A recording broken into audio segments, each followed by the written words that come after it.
రాష్ట్రంలో కూటమి ప్రభుత్వం కంటే కూడా షర్మిలకే జగన్మోహన్ రెడ్డి మీద ఎక్కువ ద్వేషం ఉన్నట్టుగా అనిపిస్తుంది.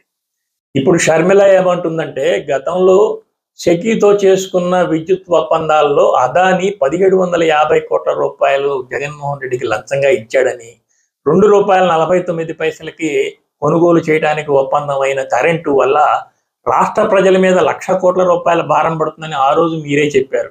కానీ ఈ రోజు ఇంతవరకు చర్యలు తీసుకోలేదు. చర్యలు తీసుకోవాలంటే స్పష్టమైన ఆధారాలు మాకు కావాలని చెప్పేసి సన్నాయి నొక్కులు నొక్కుతున్నారు. కానీ మీరు అలాంటి ఆధారాలు సంపాదించడానికి కనీసం ఏసీబీనైనా రంగంలో దించలేదు అని షర్మిల ఘాటుగా విమర్శిస్తున్నారు. షర్మిల విమర్శను ఆలోచిస్తే అదానీతో జరిగిన అగ్రిమెంట్ని రద్దు చేసుకోవాలి. ₹2.49కే వచ్చే కరెంటును వదులుకోవాలి. అలా వదులుకుంటే ఇప్పుడు బిడ్డింగ్ 3.50, 3.80 మధ్య జరుగుతోంది.